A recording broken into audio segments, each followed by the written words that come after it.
Sizi arayan dolandırıcının adınızı, adresinizi ve yaşadığınız semti biliyor olması tabii ki de tesadüf değil. Yemek sepeti skandalında yaşananların sizi hedefe dönüştüren zincirin ilk halkası olduğunu öğrendiğinizde bir daha kapınıza kurye çağırmak istemeyebilirsiniz. Perdenin arkası. Hepimiz hız ve konforun bağımlısıyız.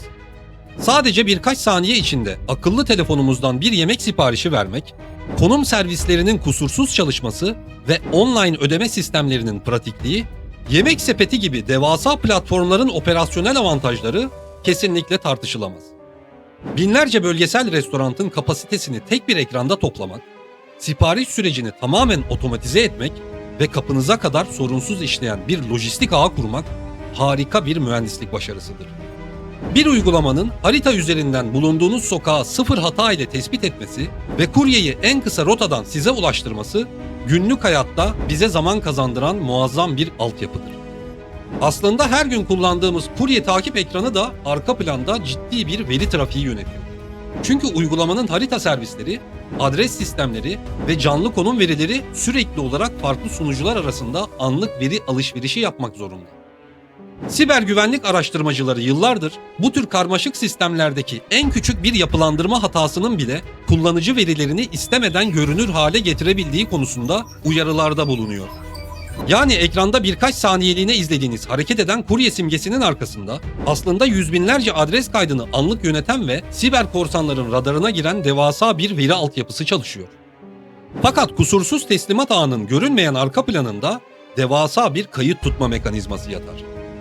Adınız, soyadınız, e-posta adresleriniz, telefon numaralarınız, ev ve iş yeri kapı numaralarınız ile yıllara yayılan sipariş alışkanlıklarınız sistemin devasa bulut hafızasında toplanarak depolanır. Toplumun büyük bir çoğunluğu sadece telefon numarasının veya açık adresinin ifşa olmasını sıradan, hatta tamamen zararsız bir durum olarak kabullenir. Zaten her yerde numaramız var. En fazla ne yapabilirler ki yanılgısı dijital dünyadaki en büyük güvenlik körlüğüdür. Sektördeki operasyonel mükemmellik arayışı arka plandaki güvenlik duvarlarında yapısal bir çatlak oluşturduğunda siber dünyada kimliğinizin ve cüzdanınızın tamamen savunmasız bırakılmasına zemin hazırladı. Peki aşılmaz denilen bu kapalı sistem nasıl çöktü ve o meşhur sızıntı teknik olarak nasıl gerçekleşti? Olayın perde arkası filmlerdeki gibi klavyede hızla şifre kırmaktan ziyade çok daha trajik bir mühendislik zafiyetine ve insan hatasına dayanıyor. 2021 yılının Mart ayında şirkete ait bir web uygulama sunucusunda kritik bir açık tespit edildi. Resmi raporlara göre saldırganlar bu açıklıktan faydalanarak sunucudan tam 28.2 GB boyutunda devasa bir metin arşivini dışarıya aktarırken sistemin güvenlik duvarı bu anormal trafiğin izlerini aslında saniye saniye kaydetmişti. Ancak soruşturma dosyalarındaki bulgulara göre operasyonel yoğunluk veya alarm mekanizmalarındaki aksaklıklar nedeniyle bu durumun günlerce fark edilmediği belirtiliyor.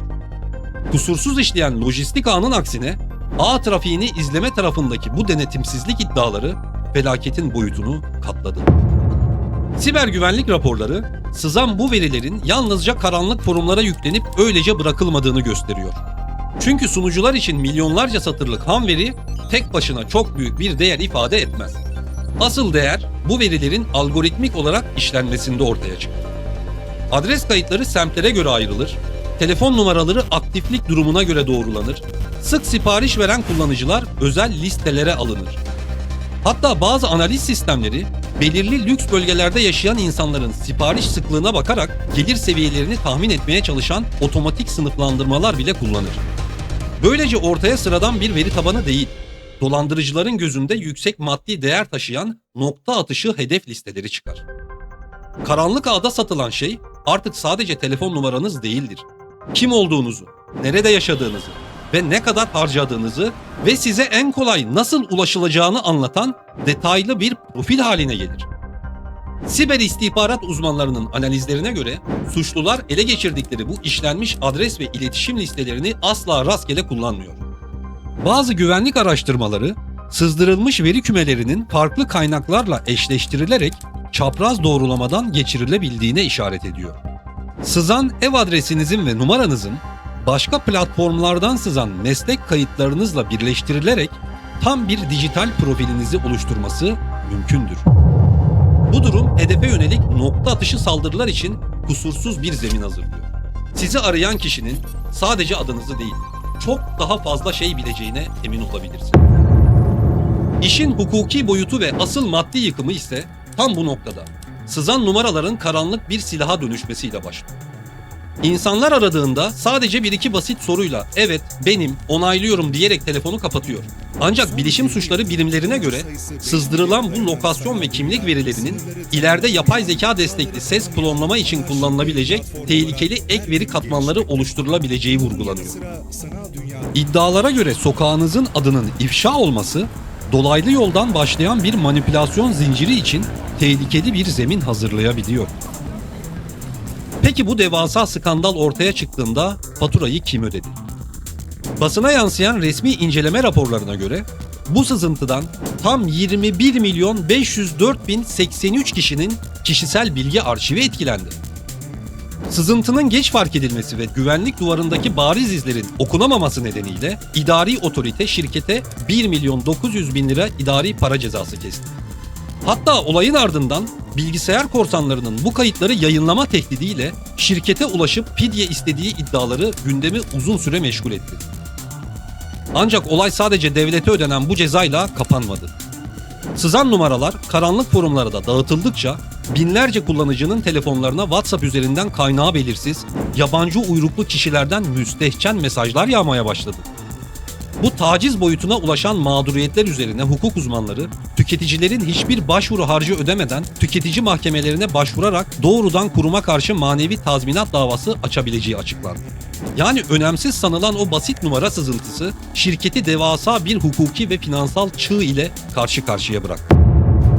Günümüzde teslimat platformlarının sunduğu bu hız ve konforu hayatımızdan tamamen çıkarmak pratik olarak imkansızdır. Bir uygulamanın bulunduğunuz konumu anında bulması, kurye takip ekranları ve ödeme altyapısıyla size zaman kazandırması inkar edilemez bir teknoloji evrimidir. Ancak yarar ve zarar dengesine objektif bir mercekle baktığımızda tablo oldukça nettir. Operasyonel hızın ve sıcak bir yemeğin karşılığında dijital kimliğimizi ve evimizin tam koordinatlarını geri dönülemez şekilde üçüncü taraf şirketlerin bulut sunucularına hapsediyoruz. Kurumların aldığı önlemler ne kadar güçlü olursa olsun, bir web sunucusundaki küçük bir açık veya alarm sistemindeki gecikme, milyonlarca insanı yıllarca sürecek bir taciz ve dolandırıcılık riskiyle baş başa bırakma potansiyeli taşıyor. Toplanan bu iletişim kayıtları bir kez dışarı çıktığında, modern dolandırıcılık araçlarıyla birleşerek sıfırlanamayacak bir hasar potansiyeli taşıyor. Sistemler iyi işlerse kusursuzdur. Ancak koruma duvarları çöktüğünde asıl bedeli daima son kullanıcı öder. Şimdi telefonunuzdaki o masum sipariş uygulamalarına daha dikkatli bakın. Siz olsanız gerçekten bir kuryenin kapınıza gelmesi için tüm dijital kimliğinizi ve evinizin koordinatlarını o sisteme gözü kapalı emanet eder miydiniz? Karanlık arşivden seçtiğim sıradaki dosya hemen ekranda sizi bekliyor. Unutmayın, en büyük oyun daima perdenin arkasında oynanır. Güvende kalın.